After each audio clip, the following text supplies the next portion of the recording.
Hi everybody, welcome back. Today I'm going to be teaching you how I make my bread dough, actually my standard bread dough. And I'm going to show you the recipe as well as forming it. And this time I'm going to show you how to form around what we call a boule. And boule just means ball in French. So let's begin. All you'll need is flour, all-purpose flour is fine, water, active yeast, and salt. And that's all there is to it. So it's all about the method, it's all about proofing, it's all about patience, and I have to emphasize that. It's not mix it together, pop it in the oven, and you're done. It just doesn't work that way. And traditional bread making, it takes time. So I need for you to understand that. And let me just tell you, once you've made it yourself, once you've baked it and you smell your house, you're gonna always want baked bread. At least I do. And I've been finding it very comforting during this time. So let's get to it. I went ahead and I warmed up 1.5 cups of water, just plain tap water. And what we're gonna do is we're just gonna go ahead and we're gonna put some yeast. And I'm just gonna put 1 teaspoon of yeast. And what that's doing is that warm water is what is activating the yeast and making it bloom. And what you'll notice if you never worked with yeast before, as time goes on, the yeast will bloom and it'll start getting kind of foamy. And that just means that it's alive and we've just activated it. And that's what makes the bread poof up. And all those air bubbles that you see and all the holes that you see in your bread. So we're gonna let that sit, and I like for it to sit about 10 minutes or so because I really want it foamy, I really want it active. And so I'm just gonna let that sit here for 10 minutes, and after 10 minutes, we'll go ahead and continue. So I'll see you in 10 minutes. Okay, it's been about 10 minutes, and as you can see here, the yeast has clouded up and became really foamy. So what we're gonna do is we're gonna go ahead and put it in our mixer. And I'm using a stand mixer here. We'll be using today a dough hook, and that is what's gonna need the bread. So instead of doing it by hand, I actually prefer a stand mixer. It makes it so much easier. So that is what we're gonna be using, at least in this demonstration. So I'm gonna go ahead and put the yeast mixture into my mixer. Make sure you get all that stuff in there. And what you're gonna need next is 3 1/4 cups of AP flour. So I'm gonna go ahead and add 1 cup, and I'm gonna level it off. So that's 1.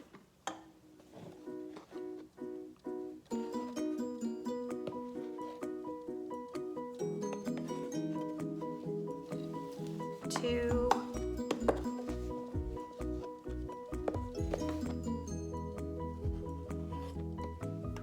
3.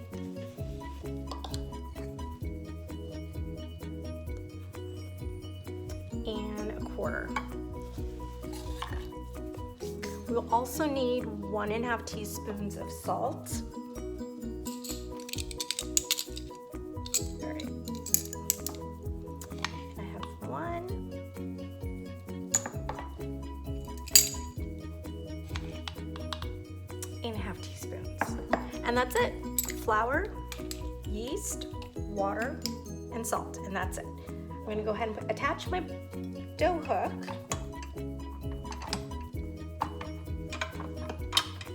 Make sure you see that. And I'm gonna start off slow. Just so, I'm also gonna clean as I go. Just so that the yeast mixture gets incorporated into the flour. And what I want is for all of it to kind of come together, and once I kind of see that happening, I'll increase the speed, and then we'll let it go for about 15 minutes to activate the gluten. And the gluten is just basically what gives the stretch to the dough. And I'm gonna go ahead and put this a little bit closer so you can see what's happening here. It's still coming together. It's kind of becoming a dough in the center, but we still have flour along the bowl. We want to incorporate as much flour into the mixture before we start speeding it up.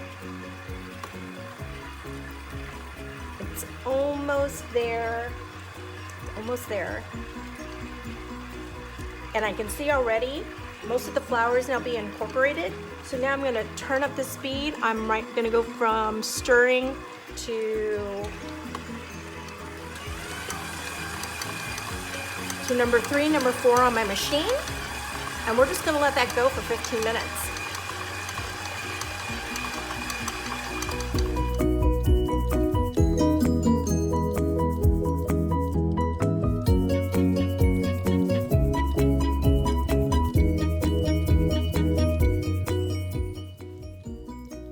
Okay, it's been 15 minutes. Let's take a look at our dough and how it turned out.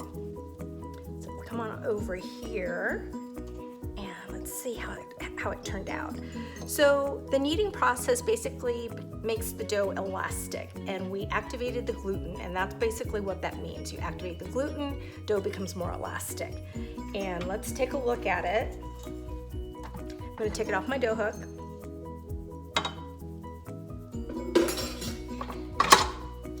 Move this aside so we can all take a look at it. You can see, get a good close up, all the flour got incorporated with the yeast. It's actually quite soft. I'm gonna go ahead and use my dandy rubber scraper that I love. If you guys have seen my other videos where I've worked with dough, I love this bench scraper. And I'm just gonna basically get as much of the dough off the bowl and scrape that down. But before that, I need for you to get a separate bowl, and what we're gonna do is we're gonna oil it lightly. And this is where the dough is gonna proof in. So I'm gonna go ahead and just add a little bit of neutral oil, vegetable oil, canola oil, very little, just kind of around the bowl. I'm just gonna let it hit the bottoms, a little bit on the side. And then I'm gonna go ahead and let's get that ball of dough out of here. So there it is. I want you to take a look at that. And it's nice and smooth. And when you touch it, it bounces back at you. It's not sticky to my hands. If for some reason your dough ends up being a little sticky, it could be humidity. Doesn't mean you did anything wrong. Sometimes it happens, like in my other segment I talked about it in the pasta dough. It's the environment of the kitchen, and today it seems to be fine. I didn't have to add a little bit extra flour so that it won't be too sticky, but this came out perfect today, so yay for us. I'm gonna go ahead and let's move this aside. I'm gonna go ahead and put it in the oiled bowl, and I'm just gonna kind of swirl it around, get it kind of coated, and then we're gonna wait it out and proof. Put some plastic wrap over your bowl, and this will keep it warm. This will allow the yeast to activate in the dough. It's gonna cause it to rise, and in order for it to do that, it needs to be put in a warm spot. And one of my hacks is to put dough where I want to proof in a cold oven. And I know you're saying, what? And I'm telling you, it works. In my other segment, I talked about how I used to make bread dough only when I did laundry. And because I did that so that I could put my dough on top of the dryer, because my laundry room is where it was the warmest. And then I found out about this hack from another blogger, and I just said, oh my God, this is the best thing ever. So I am gonna go to my oven right now. Let me see if I can pan over to my oven over there. And I'm gonna pop it in the oven for a good, maybe an hour, depending on how it goes. We want it to double in size, and you want the oven off and the light on. And then we'll check on it in an hour, and hopefully if it doubles. If it still hasn't doubled, leave it in there for maybe another 30 minutes, and I'll see you then. Okay, it's been about an hour and a half since we put the dough to get proofed, and as you can see, it's actually doubled in size. So let me show you how it looks. It's now expanded. It looks great. You can smell the fermentation, so you know it's been working. So what you're gonna do now is we're gonna what we call punch down. Release all the gases out. We're gonna knead it a little bit, shape it, and then again, we're gonna have to wait some more. So this is the process where most people are just saying, I don't wanna do it, but bear with me, stick it out, and you'll love the end results, okay? So let's go ahead and what we call turn out the dough. I'm gonna focus on my board here so that you can see. Let's dust some flour first. So I have my nice clean board. Let's put some flour down. I'm gonna sprinkle some over here. Just smush it around right here. And then we're gonna turn it out. So I'm again using my bench scraper. And with that oil, it just helps really nicely. I'm gonna just turn out this beautiful, beautiful dough onto my board. And I just wanna make sure that you see this. And so with the flour, I'm gonna dust the top a little bit here. And then with my bench scraper, I'm going to basically knead it on itself. And then I'm gonna start punching down. Get some aggression out there. And the dough is soft, it's beautiful, and we're releasing the gases. And we're doing that so we can start the whole process again, because we have to proof it one more time, just one more, and then we'll be ready to bake. It's getting a little sticky. I'm gonna get some more flour on here. I don't think I need my scraper anymore. I'm gonna just basically turn the dough on itself, if you can see what I'm doing here, to the center, because we're making a boule, which is a ball shape. I'm gonna turn it over again. Get some more dough here. Flour, excuse me, and put it down here. I'm gonna punch again one more time. It feels really good. And the dough is really, I wish you can feel this. It feels so nice and soft. Some more flour on my hands.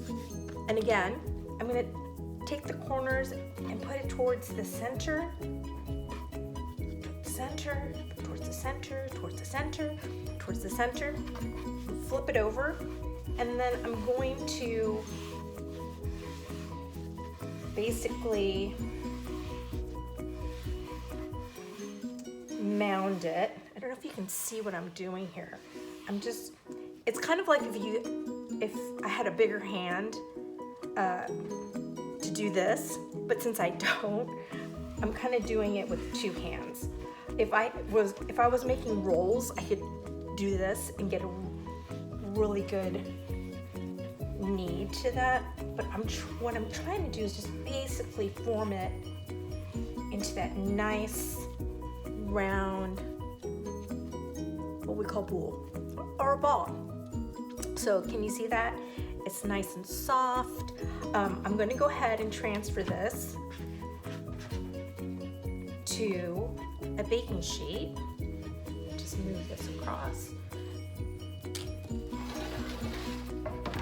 I have a sheet pan lined with a silpat or silicone mat to prevent sticking. You can also use parchment paper if you don't have this, but I have a silpat. I'm going to go ahead and put this in the center, making sure it's all tucked in. And then I'm going to dust it on top with flour.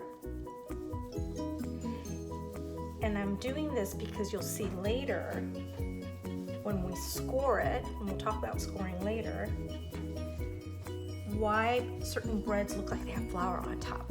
Okay, so I'm going to show you that nice trick. So I'm just going to put some little flour on here. And instead of plastic wrap, I'm going to cover it with a towel. And we're going to let this rest for 30 minutes.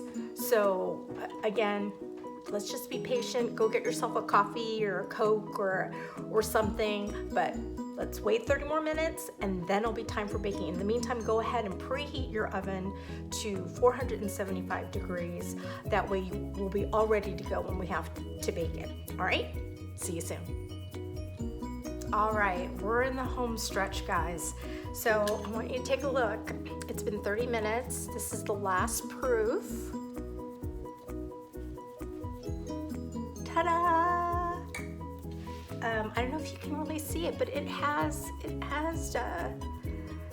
increased in size. It might not have been like big, but it definitely has increased size from the before we covered it. So what we're going to do now is what they call scoring or slashing. And those are the different patterns that you see on artisanal breads. You'll see crosses, you'll see leaves, I mean, all kinds. I mean, there are books on how you can do it, and typically they do it on sourdough bread. But this is just basic bread dough. You can still make it pretty.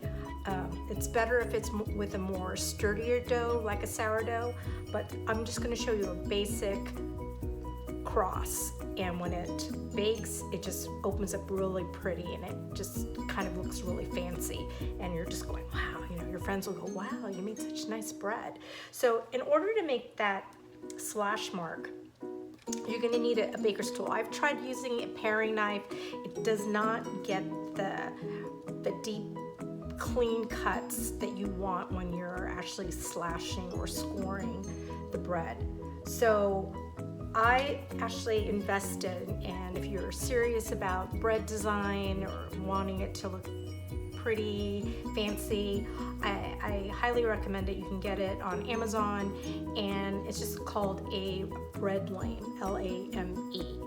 And it comes with looks like a scalpel tool, and it also came with these different types of razors for scoring and slashing sourdough bread. So that's my new thing now. I want to start working with sourdough. But if you're interested in that, invest in one of these tools. It looks like a scalpel, you know, so I mean, you can always hack that. Maybe you get something from a fabric store or what have you. But this is an official bread lame, L-A-M-E. So what we're going to do is I'm going to just do a simple pattern, which is called the cross. Just one slash one way, one slash the other way, and then we're going to pop it in the oven. I forgot to mention before the break is that when you preheated your oven to 475, be sure to also put a baking dish of water in there. And why we do that is because we want to create steam. And steam within the oven is going to create a nice crust on the exterior of the bread dough. Trust me, if you don't do that, it will still be brown. It'll have a light crust, but it won't have that really crunchy texture that you're used to with a baguette or an artisanal bread. So that's kind of the hack for that, is go ahead and either put a 9x13 baking dish full of water, or sometimes I'll use a cast iron pan and fill that with water and put that in your lower rack while you're preheating. That way it'll start steaming already, and that really will help. So again, 475 with a baking dish on the lower rack of your oven, and that will create steam. All right, let's get to it in terms of slashing. So I'm going to take my tool, and we have this flour already on here, and what's going to happen is when you cut into it, when it bakes, it's going to leave that flour on there. So all I'm going to do is just quickly, I'm just going to cross, and then I'm going to pop it in the oven, and that should take about 25 minutes. All right, so let's just go ahead and do that. I'm going to make sure you guys can see what I'm doing here, and we're going to do a slash down, and it's already opening up, and we'll slash across. And if you can, I don't know if you can see that. You see that slash? My lighting's probably like taking away from it. Maybe if I go closer or turn the camera a little. My lighting's probably taking away from what it looks. There we go. Now you can see that slash, and you see that is opening up. That's what you want to see. So I'm going to go ahead and pop this into my oven for about 25 minutes, and then we'll see what the end results, and then maybe try to taste it and hear the crunch, and you can see the outcome of it all right? And we'll see you in about 30 minutes. Okay, are you ready for the big reveal? All right. It actually took less than 25 to 30 minutes. I checked in about 20 minutes, and the bread was looking great. So I went ahead and I took it out of the oven. So it really all depends on your oven and the temperature, but typically 25 minutes is a good time. But for me, I pulled it out, and I just want you to see. Oh my God, OMG, look at that bread. It looks fantastic. I'm smelling it. It smells great. It looks good. It looks like something that you would buy at a bakery, right? So this is something I want you to also know about bread, and I get really excited about. I know this seems silly, but I love the sound of what bread makes. So I'm gonna take it off here. I want you to look at this. Okay, I put it on my board because I want you to see how beautiful that, oh my God, look how beautiful that is. And I want to make a noise. Can you hear that? That's the sound of bread you made fresh.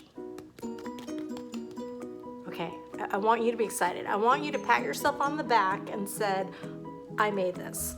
So it's warm. Oh my God, it's so warm. I don't need butter on my bread. I love it fresh. But why don't we go ahead and like cut into it? And because I want you to see, it's warm. You know, normally we would rest it on a baking rack and let it cool for a little bit, which, you know, it's fine if that's what you want to do. But I'm gonna go ahead and cut myself a piece because I want you to see how awesome this is. I want you to see this. And then that way you'll go, you know what, it was worth all that time of me waiting. Because, you know, you could have been watching TV, working on whatever hobbies you're doing at home. It's really not going to kill you, I'm telling you. Okay, so here we go. I'm going to go ahead and cut it. Oh my God, did you hear that? What? What? Okay. Okay. Now, first of all, you need to see that. I don't know if you can see the steam, but you need to see that. That is perfection. And then you gotta see my slice. This is my slice right here. It's warm. It smells so good. And butter is gonna be great on this. I don't know what else is, I mean, you can do whatever you want, but it just smells fine by itself. So I'm gonna go ahead and I'm gonna take a bite out of this. And I wish you were with me. I really would. Okay.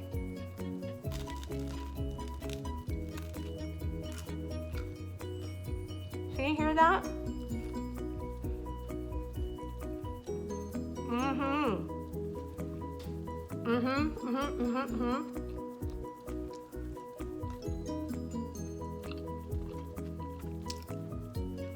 It's soft. It has the crunch.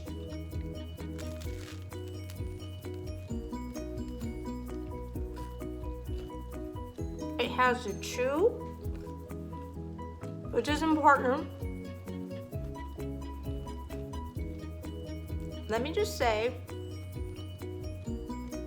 excuse me, it reminds me of when I was with my besties, when we were in Paris, and we would get bread and just sit along the river with our bottle of wine and cheese, and we would just like zone out. Yeah, this is good. So here I am. I'm gonna have another piece. I don't know if you can hear that, but that's the crust, the awesome crust from making sure you put a 9 by 13 or some type of baking dish so you can create steam. If you learn anything from this video, learn that. Okay. I'm so happy. So,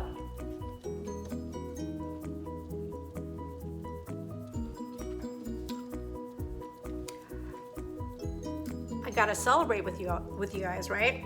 So I poured myself a glass of bubbly. Bubbly means celebration. Always pour myself a glass when I want to feel happy and joyous. I just want to let you guys know I'm thinking of you. I hope everyone's doing well. I just want to share recipes of mine that make me happy. But I hope you enjoy the videos I make. I enjoy making them for you. And till next time, please be safe. Enjoy the recipes I'm giving you, and hopefully you'll make them. If you do, send me a message so I know that it worked out for you. If you're having problems, let me know. But in the meantime, I'll think of other recipes to make for you. But stay safe again. Happy cooking, and I'm thinking of you all. Cheers.